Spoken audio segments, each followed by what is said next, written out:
soutenance, il faut arrêter l'enregistrement et relancer. J'espère que c'est la dernière fois. C'est bon. Voilà.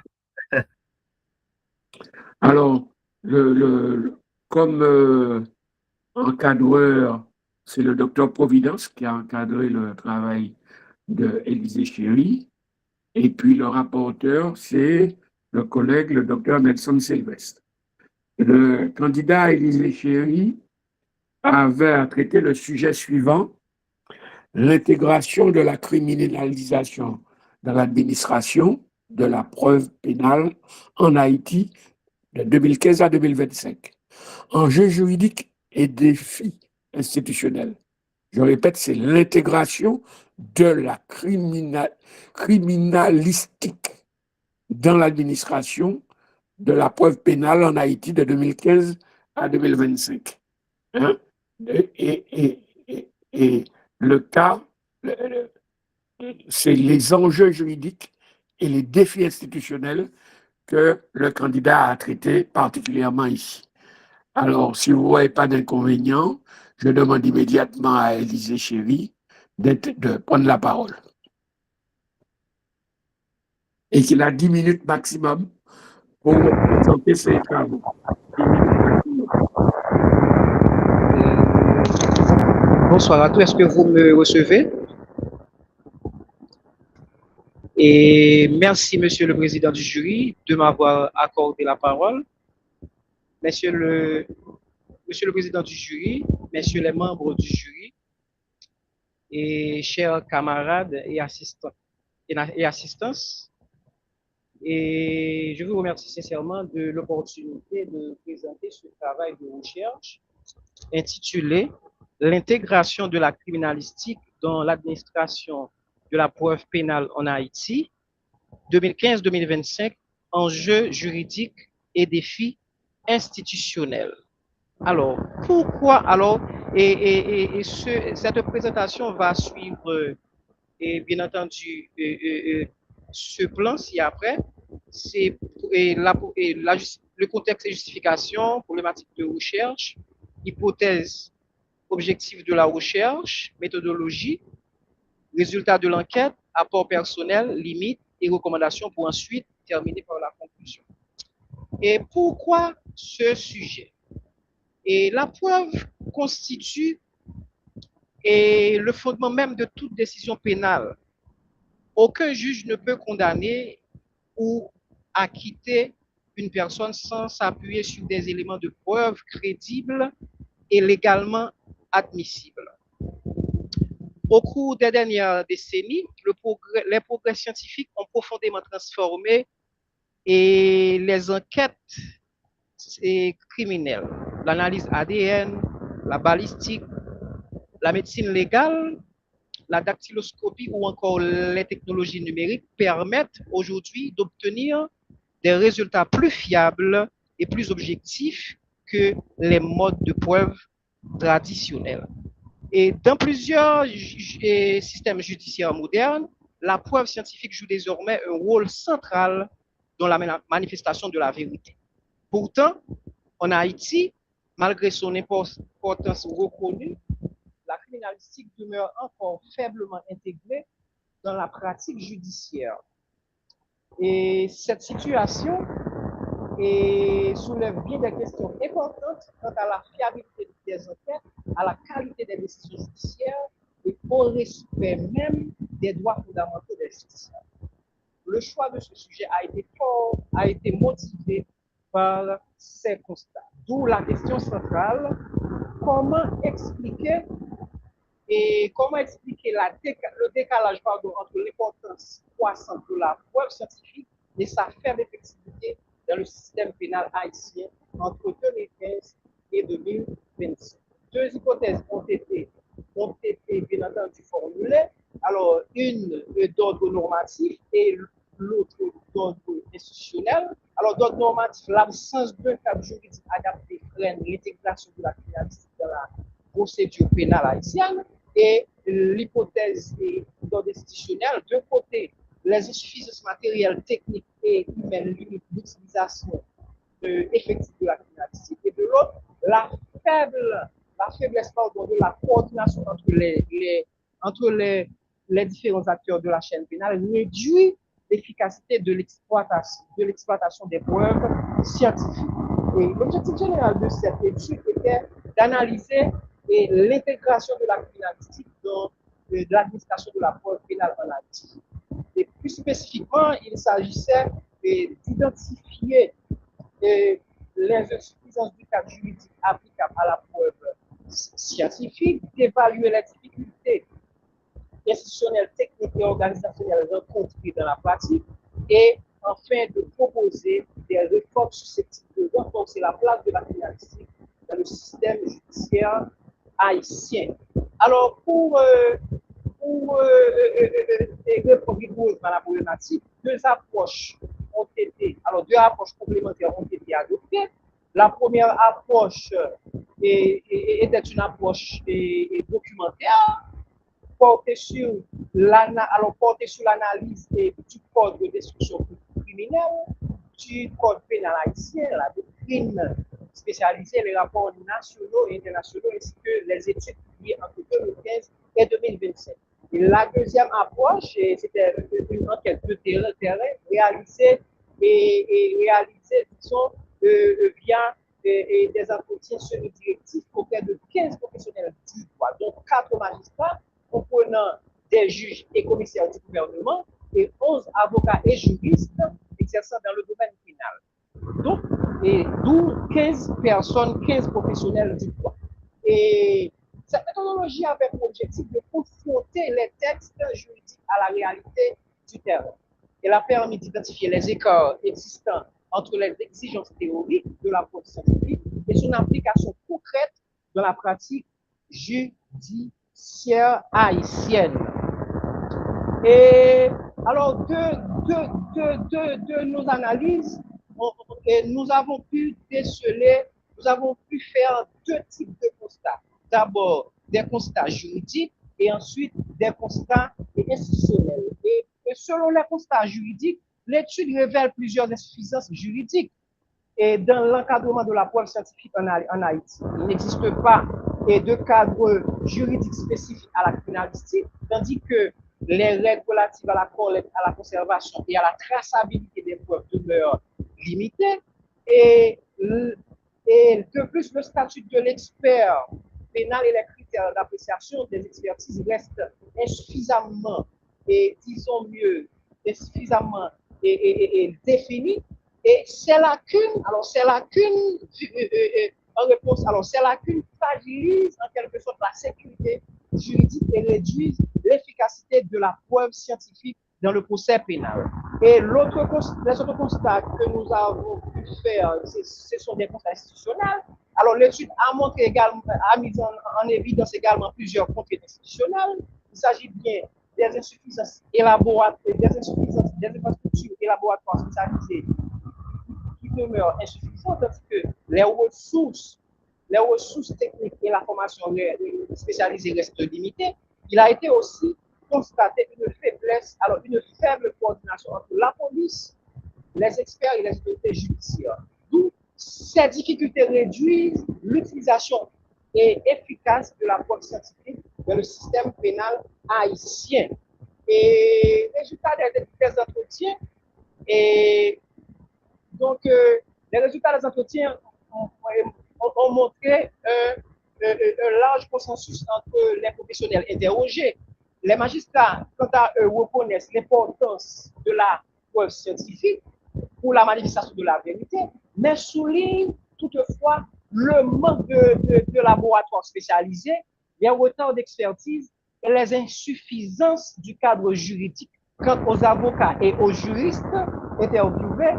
Et alors, ils partagent tous ce constat et insistent particulièrement sur les difficultés d'accès à la contre-expertise, le coût des expertises et les inégalités, bien entendu, entre l'accusation et la défense. Donc, ils ont tous fait souligner un besoin commun qui c'est un besoin de réforme et de formation. Ces résultats confirment, bien entendu, la nécessité de renforcer la place de la criminalistique dans le système pénal haïtien. Et pour rapport personnel, Et cette recherche m'a conduit, bien entendu, et messieurs les membres du jury, à un constat essentiel. Les difficultés de la criminalité en Haïti ne résultent pas uniquement d'un manque de moyens techniques ou financiers. Elles sont également liées à des insuffisances juridiques, à, disons mieux, un manque de moyens techniques et institutionnels et ensuite organisationnels et culturels. Ainsi, la modernisation de la justice pénale nécessite non seulement des équipements adaptés, mesdames et messieurs, et adaptés de la alors non seulement adaptés et non seulement des équipements adaptés, mais aussi des règles claires et des professionnels qualifiés et une véritable culture de la preuve scientifique. Et j'ai également constaté que la criminalité ne constitue pas seulement un outil d'enquête, elle représente aussi une garantie du procès équitable, de l'égalité. Il te reste une minute. Il te reste une minute. Etc. Et donc, ce qui nous a amené à formuler ces recommandations, adapter un cadre juridique spécifique relatif à la criminalistique, clarifier le statut de l'expert, renforcer la chaîne de conservation, etc.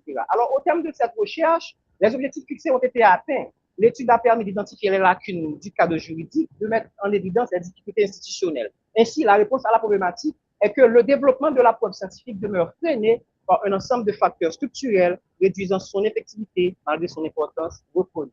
Alors, je vous remercie de votre attention et reste à votre disposition pour vos remarques et pour répondre à vos éventuelles questions. Merci beaucoup. Je te remercie, Élisée, pour ton exposé oral. C'était clair. Sans plus tarder, pour ne pas accumuler du retard, je vais laisser ma question pour la fin, ou mes questions pour la fin, mais je passerai immédiatement la parole au directeur, au rapporteur, qui est le docteur Nelson Sylvestre.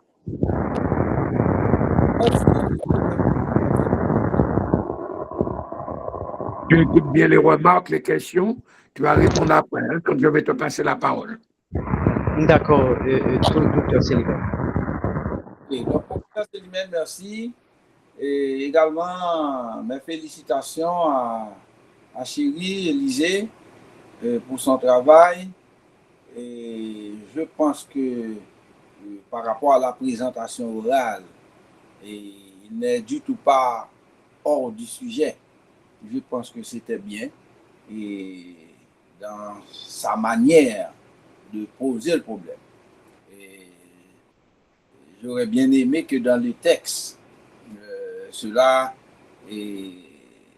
c'était suffisamment traduit dans la manière de présenter. Mais il n'y a absolument pas de problème parce que il y a encore des possibilités pour revoir certains aspects et traités dans le texte. Bon, en particulier, je pense que c'est des questions de libellé, je reprends encore, parce que dans les titres que tu as, et c'est comme si en dehors de ces titres, il n'y a aucune possibilité de penser à d'autres titres. Et c'est là toujours ma difficulté, parce que quand tu dis les insuffisances normatives du droit haïtien, et par exemple au point 3, à la page, si je ne m'abuse, à la page 10. Donc c'est comme si en dehors de ces insuffisances, il n'y a pas. Et autre problème, je ne sais pas, quand on utilise les préfixes IN, je ne sais pas si on pense à la négation de l'expression qui existe. Par exemple, si on prend insuffisance, est-ce que tu veux dire absence de suffisance ou manque de suffisance? La plupart du temps, on n'est pas trop clair là-dessus. On dit insuffisance, on comprend quand on dit insuffisance. Mais pour un travail scientifique, peut-être la précision est importante. Et quand on lit on a l'impression qu'on traite le problème sur la base de la négativité. Ça peut exister que les choses ne marchent pas, mais dans un travail scientifique, il faut éviter, comme scientifique, de profiter de ce qui n'est pas. Mais ce qu'on te demande, c'est d'étudier ce qui n'est pas. Entendu, en étudiant ce qui n'est pas, on étudie ce qui est. Donc, en général, l'usage des articles définis et la prise en considération du préfixe IN, il faut faire très très attention, à moins que l'expression comporte déjà et emporte déjà IN. Mais si l'expression existe déjà en français, en utilisant, en adjoignant préfixe IN, eh bien, il faut dans le texte montrer s'il s'agit d'une absence ou d'un manque. Ça, c'est une première précision. Hein? Deuxième élément, je pense que la thématique est traitée. La thématique est traitée parce que quand on parle de criminalistique, j'ai eu à faire justement un cours en ce sens, il faut bien comprendre que la criminalistique met l'emphase sur les questions de police. Et justement, parlant de la police en termes de criminalistique, cette police doit être une police scientifique. C'est pourquoi, oui, et la thématique est importante. Parce que dès lors que tu dis criminalistique, tu fais référence à la police. Mais tu ne fais pas référence à la police comme cette expression générale. Tu fais référence à la police comme une police scientifique, axée sur des recherches. Il y a 4 éléments, et je trouve ces éléments dans ton travail. Peut-être pas avec les mots, avec les expressions, mais c'est là, à travers le texte. Il y a un premier élément, c'est l'indépendance. Vous voyez, tu vois, je dis l'indépendance. Mais des laboratoires, le problème qu'il y a en Haïti, c'est que le laboratoire n'existe pas. Donc, si le laboratoire n'existe pas, on ne peut pas non parler d'indépendance. Ça, c'est un premier élément. Le deuxième élément, c'est l'harmonisation des procédures. L'harmonisation. Un instant, hein?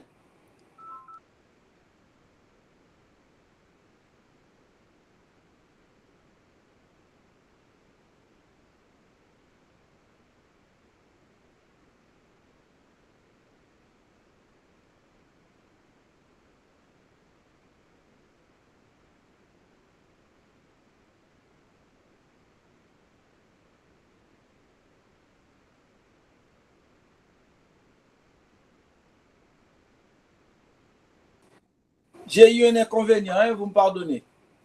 J'ai eu un inconvénient. Donc, par conséquent, le deuxième élément, c'est justement l'harmonisation des procédures. Mais de quelles procédures? Par rapport au prélèvement. En Haïti, il y a une difficulté, on parle davantage d'enlèvement que de prélèvement. Vous voyez, c'est très, très difficile. C'est un mal. Mais je pense que les éléments sont là. La numérisation des bases, c'est très important. Il y a un problème. Comment pourra-t-on classifier les éléments de preuve? Et justement, si il n'y a pas de base, il n'y a pas de numération, eh bien, on ne peut pas non avoir des données. Et finalement, vous avez l'impression que vous avez affaire à des policiers, mais ce ne sont pas de véritables techniciens en termes de criminalistique. Donc, ce que je pense et qu'il te manque dans ton travail, je pourrais même te faire une petite note là-dessus. Hein? Je te ferai une petite note là-dessus et pour gagner du temps. Et moi-même, je ne mettrai pas. Ouais, je ne me fixerai pas sur quelque chose qui s'appellerait police nationale. Non. Je mettrais davantage l'emphase sur la police scientifique. Et essayer de voir si on peut remonter la pente. Mais en gros plan, c'est un travail très bien fait, méthodologiquement c'est bon. Et à part certaines coquilles que je vois là, mais je pense que le travail est très important. Ce que j'apprécie mieux dans ton travail, c'est la traçabilité. La traçabilité, là où tu traites de la traçabilité, je pense que c'est très important. On ne doit pas se tromper quand on parle de criminalistique. Parce qu'il y a un adage juridique qui dit vaut mieux avoir les bourreaux dans les rues que d'avoir l'innocent en prison. Vous voyez? Vaut mieux d'avoir les bourreaux dans les rues que d'avoir un innocent en prison. Mais s'il n'y a pas une véritable maîtrise de cette traçabilité, eh bien, on aura beaucoup d'innocents en prison et les bourreaux seront dans les rues. Voilà, et professeur Célimène, mes remarques par rapport au travail d'Élisée Chéri.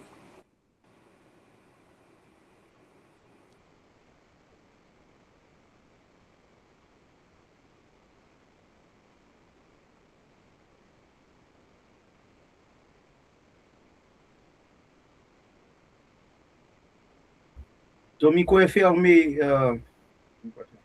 Désolé. Je vais donner la parole à la fin au directeur de mémoire. Mais avant, je vais donner une réflexion quand même à Élisée. La notion de criminalistique dans la preuve pénale, c'est quelque chose qui ne concerne pas seulement Haïti. Tu aurais pu faire, sauf si tu as l'intention de le faire par la suite, dans un autre cadre. C'est un problème qui concerne tous les pays qui veulent fonctionner de façon, je dirais, démocratique, avec des bases des droits de l'homme, quoi, minimum. Ce problème, ce n'est pas un problème haïtien. C'est un problème qui traverse le temps et les espaces. Hein, c'est le même problème dans les pays développés. Hein. Ce n'est pas haïtien le problème que tu soulèves là. C'est-à-dire la preuve. Et c'est tellement un problème important que c'est dans ce domaine que l'on a le plus utilisé les instruments scientifiques et techniques pour découvrir des preuves, pour vérifier les preuves. Hein, les ADN, les empreintes, tout. On a développé tout un système de le doigt autour de la preuve. La preuve, c'est un problème, et il y a la phrase que le docteur Sylvestre vient d'énoncer, vaut mieux des bourreaux dans les rues qu'un innocent en prison. C'est ça qui montre que c'est un problème sérieux. Tu as mis le doigt sur un problème sérieux et que malheureusement, à travers les siècles, le problème est toujours là, même si il s'améliore. On peut dire qu'il y a de moins en moins, il y en a toujours, mais il y a de moins en moins d'innocents dans les prisons et de bourreaux dans les rues. On peut dire ça, on a progressé là-dessus. Mais on a vu aussi que des innocents ont été obligés d'avouer des délits ou des crimes qu'ils n'ont pas faits, sous la pression. Donc ça, la science ne peut pas l'empêcher, sous la forme de pression. Mais la science, pour vérifier la preuve, peut sauver des gens qui subissent la pression. Parce qu'il y a eu des cas où les gens ont voulu avouer, et puis on a pu dire, avec les éléments de preuve et les éléments techniques, non, il veut dire que c'est lui, mais ce n'est pas lui. Hein, parce qu'on a pu le sauver comme ça. Hein. Donc ça aussi, c'est important à soulever. C'est un sujet très vaste, très important dans le droit et dans les sociétés humaines, carrément. Quoi. Mais par contre, je ne suis pas sûr que cette même justice accorde beaucoup d'importance à la preuve pénale, à la preuve, comme tu dis. Pourquoi? Parce que parallèlement se développe, et tu vas me dire, parce que visiblement tu es un juriste, et ça je répète encore, ce n'est pas haïtien ça, c'est dans le monde entier, même dans les pays les plus développés. On voit parallèlement se développer un autre phénomène où on utilise des artifices pour qu'il y ait toujours un coupable. Par exemple, dans les pays développés, il y a ce qu'on appelle, et même en Haïti, ce qu'on appelle la mise en examen. La mise en examen, tu es sur la route de la condamnation. Presque. Je ne dis, on en est loin, mais tu es vers la route. Mais la mise en examen, quand on dit qu'il y a des éléments probants et concordants, mais ce ne sont pas des preuves. Des éléments probants et concordants. Donc, parallèlement, pendant que l'on développe des techniques très poussées pour vérifier, obtenir les preuves et être sérieux, on développe parallèlement des techniques qui contredisent la notion de preuve. Ouais. Quand on se contente de dire, il y a des éléments probants et concordants. Ce ne sont pas des preuves, c'est du bavardage. Et toi, il y a les deux. Et c'est ça qui a peut-être manqué dans la conclusion. Ton sujet est très intéressant, comme je te répète. Tu devrais le pousser en général, quoi. Mais j'ai bien aimé ton sujet et je te remercie de l'avoir traité. Mais j'espère que tu pourras répondre aux problèmes que j'ai posés. Alors, je ne vais pas donner la parole immédiatement à ton directeur. Je te donne la parole pour que tu répondes à tout ce qui a été dit précédemment. Je vais donner la parole à la fin au directeur.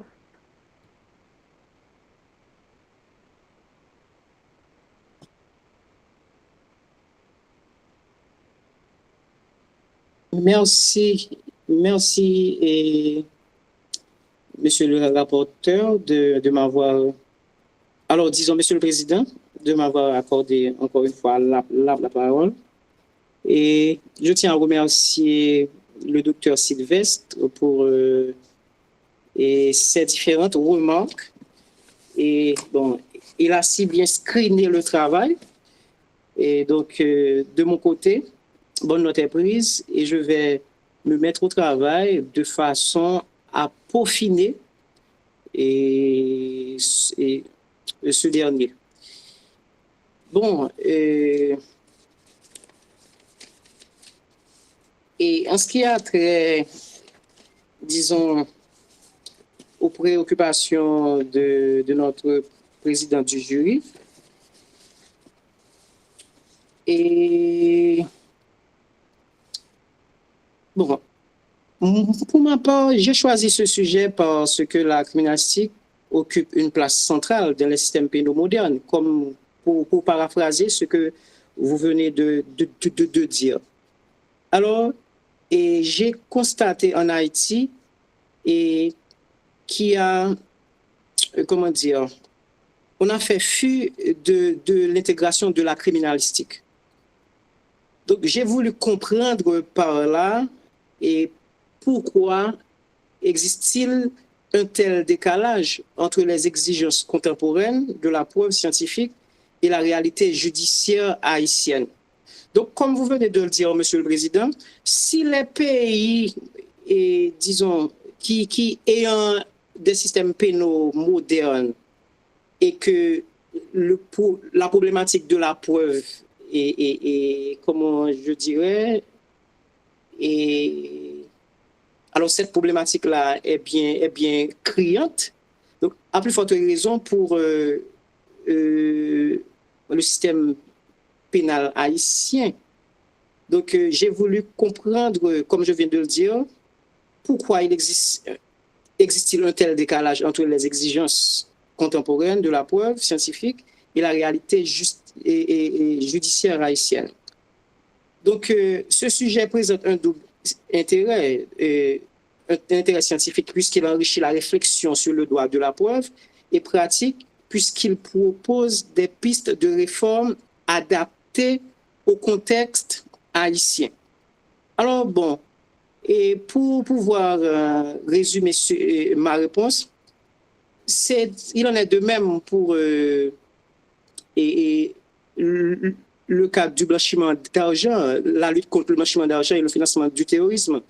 Alors, et chaque fois que les concernés mettent en place un système de dispositif de contrôle fort, mais les blanchisseurs, eux, ils utilisent d'autres moyens de façon à contourner, bien entendu, ces dispositifs-là. Donc, je crois que la façon, bien entendu,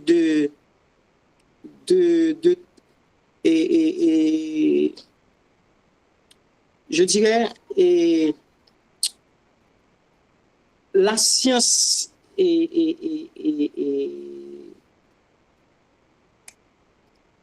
je ne trouve pas le mot exact, mais je dirais tout l'arsenal qui existe autour de la criminalistique doivent être développés et proportionnellement, autrement dit, plus développé par rapport à ce que vous venez de dire. Écoute-moi, Élisée, ce que tu viens de dire, c'est un problème qui traverse les siècles. C'est le parallèle que tu peux faire entre le glaive et le bouclier. Chaque fois qu'on développe la flèche, le glaive, l'épée, eh bien, on améliore le bouclier.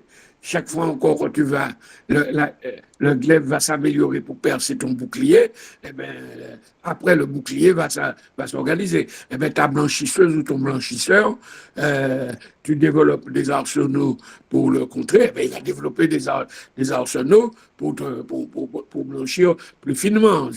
Ça traverse les siècles, ça ne va pas. Sinon, la preuve pénale n'aurait pas posé de problème.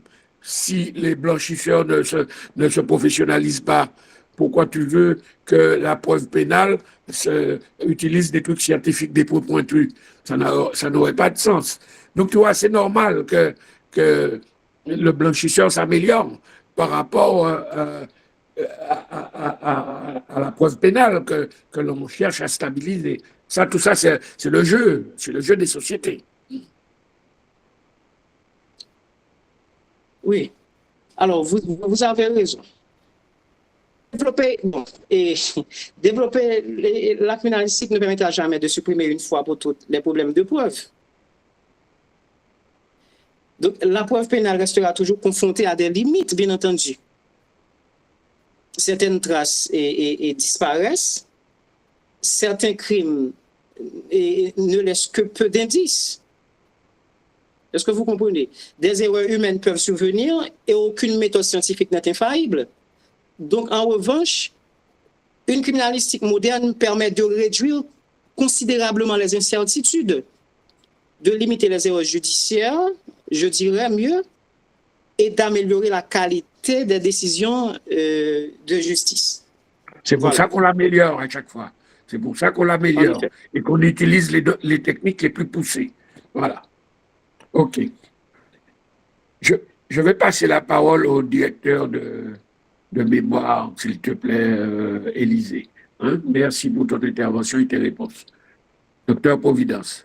Merci, Monsieur le Président. C'était très intéressant, l'échange, et l'étudiant a montré une bonne maîtrise de son sujet, et je vais surtout faire, en tout cas, avertir Élisée, puisqu'il y a beaucoup de choses que moi, personnellement, j'ai soulignées. Il va devoir vraiment... c'est vrai que c'est un travail de qualité, mais il y a moyen de l'améliorer. Et c'est ce qui va être notre objectif pour avant le dépôt final. D'accord? Donc, moi, je te remercie pour l'exposé qui était très clair et pour la réplique, comment tu as pu aussi pas te défendre, mais participer à un débat vieux comme le monde, mais pourtant actuel. C'est un débat vraiment qui, on risque de ne jamais pouvoir l'épuiser. Et c'est ça aussi qui fait la beauté de ton sujet et son importance. Alors, moi, c'est vrai qu'il y a plein de doublons, il y a plein de choses, on pourra voir ça par la suite. J'aimerais te poser deux questions hein, pour te permettre aussi d'argumenter, hein, de nous montrer ta maîtrise aussi de tout ça. OK? Est-ce que tu peux justifier pour nous ton choix de période? Parce que tu as bien voulu travailler de 2015 à 2025. Est-ce qu'il y a des événements hein, qui rendraient plus, on va dire, à cette période significative, hein, particulièrement pour Haïti? Est-ce que tu peux là vraiment nous dire pourquoi cette période? Ça, j'aimerais bien que tu puisses nous répondre. Hein. Deuxième question, est-ce que tu peux vraiment, de manière très claire et précise, nous rappeler les trois principales lacunes normatives du droit haïtien hein, en matière de preuves scientifiques? Hein, j'aimerais bien t'écouter là-dessus. Voilà, Monsieur le Président, je félicite encore une fois Élisée et je demanderai à chaque fois qu'il prend la parole, comme pour les autres étudiants, il faut utiliser la caméra parce que il ne faut pas oublier que ces enregistrements-là seront disponibles sur le compte YouTube de l'IUS. Voilà, mes deux questions, Monsieur le Président, et encore félicitations pour cette soutenance. Tu as la parole, Élisée. OK. Et merci beaucoup, Docteur Providence, et pour vos félicitations et vos remarques. Et alors, ce serait... OK. Alors, après, j'en parlerai. Alors, pourquoi avoir retenu cette période? Bon, vous n'êtes pas sans savoir que cette période, alors à savoir 2015-2025, correspond à une décennie marquée, disons, par d'importantes mutations sécuritaires et institutionnelles en Haïti. Donc, j'ai choisi cette période parce qu'elle permet d'observer l'évolution récente de la criminalistique et dans un contexte de crise, tout en intégrant, bien entendu, les rapports les plus récents des organisations nationales et internationales. Voilà ce qui a retenu, bien entendu, ce qui nous a permis de retenir la période de 2015 à 2025. Pour la seconde question, et à savoir les principales lacunes normatives du droit haïtien, bon, et c'est l'absence d'un cadre juridique spécifique consacré à la criminalistique. Donc, et le deuxième, alors, l'autre lacune, c'est l'absence de règles précises de collecte et de conservation et la traçabilité des preuves. Donc, troisième lacune que j'ai pu identifier, c'est l'imprécision du statut juridique de l'expert pénal.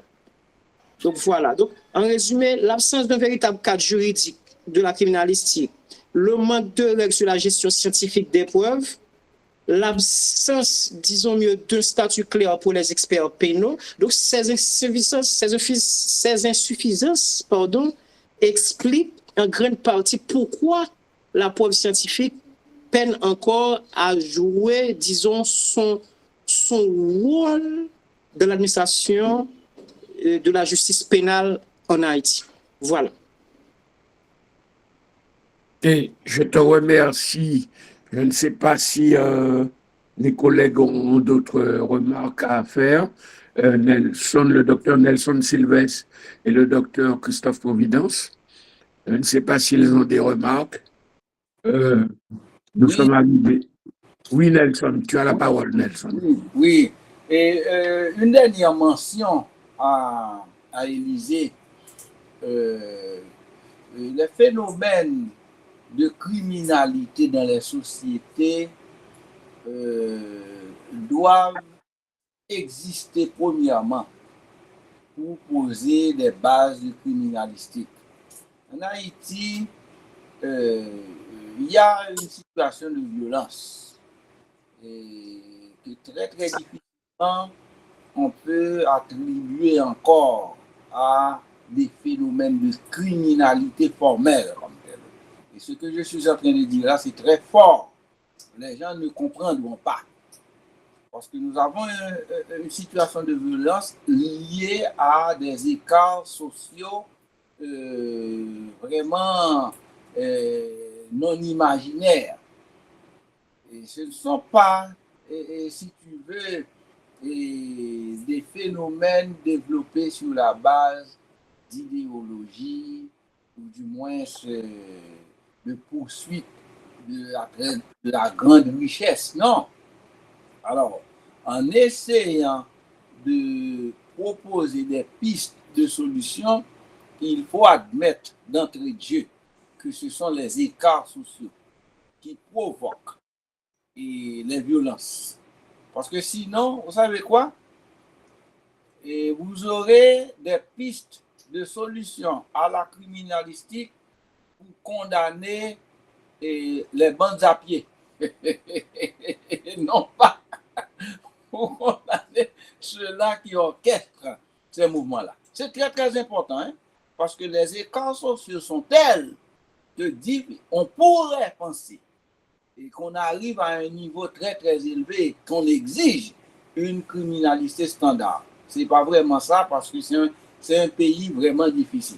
Quand on traite des questions d'un point de vue scientifique, et pour ce qui est d'Haïti, le scientifique doit faire attention à plein de choses. D'ailleurs, même les scientifiques souffrent de ce problème d'écart social. Voilà, c'est ce que je voulais dire à Élysée. Oui, c'est un aspect qu'on laisse à côté parce que c'est pas technique, c'est social, c'est pas juridique, c'est social. On laisse de côté, mais on oublie très souvent que le social rétroagit sur tout, que ce soit le juridique, l'économique, tout, surtout, il rétroagit. Donc ça, c'est un aspect important d'ailleurs. Ok, ce qui limite aussi mon approche. Quand je te dis dans les pays développés comme dans les pays sous-développés, le problème se pose. Là, l'intervention du docteur Nelson limite mon intervention sur ça, sur cette histoire de pays développés, pays en voie de développement. Eh bien, il faut faire attention à ces aspects-là, bien entendu. Ok, bon, je ne sais pas s'il y avait d'autres remarques à faire. Tu avais une chose à dire, Élysée? Bon, je n'ai plus rien à ajouter, sinon de remercier mon directeur de son temps et de sa façon, bien entendu, de m'encadrer. Alors, il a pu faire ressortir le meilleur de moi. Donc, voilà. Il a su pétrir la pâte pour sortir un bon pain. Alors, je souhaiterais, monsieur Célimène, je souhaiterais à ce que qu'en M2, pourquoi pas, d'avoir monsieur Providence encore en M2. Alors ça, je ne suis pas compétent pour te dire ça. Ça ne dépend pas de moi du tout. Je ne suis que président de cette séance, de cette journée, de ce cours, de cette soutenance. Tu vois, je suis très limité. Donc, non seulement je ne peux pas prédire qui sera directeur de quoi que ce soit, mais je ne peux même pas te dire quel sujet, qui va adopter, qui va encadrer quoi que ce soit. Même moi, je ne sais pas qui je vais encadrer l'année prochaine. Même moi. Voilà. Allez, bon courage, Élysée, et puis bonne suite à tes travaux. Voilà. Merci beaucoup. Allez, au revoir. Monsieur le Président de jury. Merci à vous chère assistance et docteur Sylvestre. Et je passerai